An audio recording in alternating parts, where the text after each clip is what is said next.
Is reincarnation real? Or is it just a story told by old folks and finds its way to the modern world? Welcome to Knowledge Forge. For centuries, it was the stuff of spiritual folklore and Buddhist monks. But today, we aren't talking about faith. We're talking about data. We're talking about scars that appear without a wound and children who speak languages they've never heard. By the end of this episode, you won't have proof of reincarnation, but you will have 3 peer-reviewed scientific anomalies that suggest your consciousness might be older than your body. And I promise, the 3rd fact will give you chills. In the 1960s, psychiatrist Dr. Ian Stevenson from the University of Virginia spent 40 years documenting over 2,500 cases of children who claimed to remember past lives. His evidence wasn't hypnosis or dreams, it was tissue.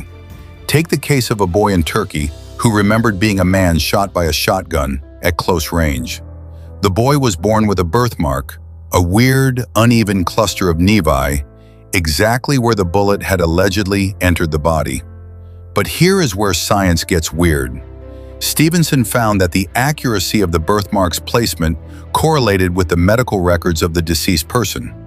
In 43% of his verified cases, the child had either a birthmark or a skin defect matching a fatal wound on a specific dead individual.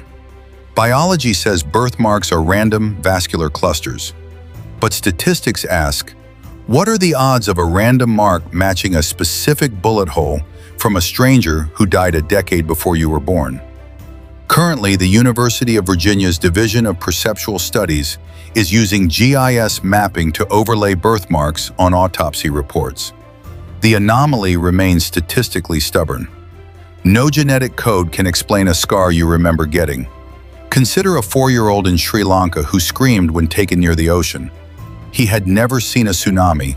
He had never almost drowned. Yet his panic was clinical. Rapid heart rate, hyperventilation, the works. He then told his parents he used to be a fisherman who drowned after his net tangled his leg. The child knew the name of a village 60 miles away. When researchers took him there, he recognized an elderly woman as his daughter. Now trace the science. Neuroscientists at the University of London recently mapped epigenetic inheritance, the idea that trauma can leave chemical markers on DNA that last for generations.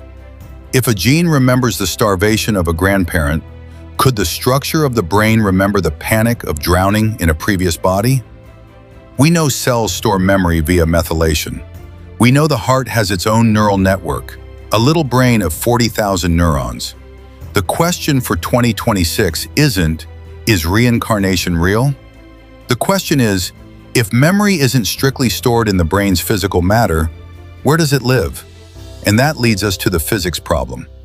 The human brain has 86 billion neurons, but theoretical physicist Roger Penrose, a Nobel laureate, points out a flaw.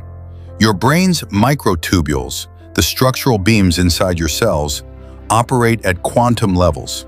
Something called orchestrated objective reduction theory, or ORC-OR, suggests that consciousness isn't generated by neurons firing. It's a quantum process captured by the brain, not created by it. Think of it like this. Your brain is a radio. The music is consciousness.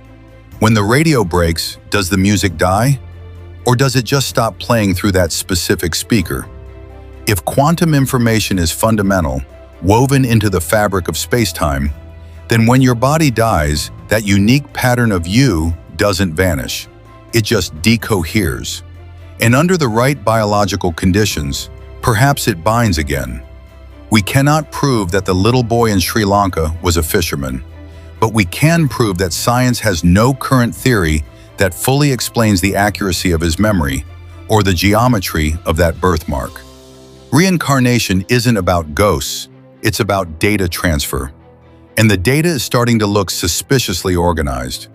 If you feel a shiver hearing that, maybe it's just cold air.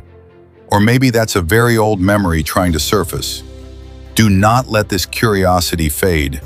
If you want part 2, where we analyze the only reincarnation case that the CIA actually declassified, hit the subscribe button, smash the like button to forge new knowledge, and tell me in the comments, what is a fear you have that you cannot logically explain? This is Knowledge Forge. We don't tell you what to believe, we just sharpen the truth.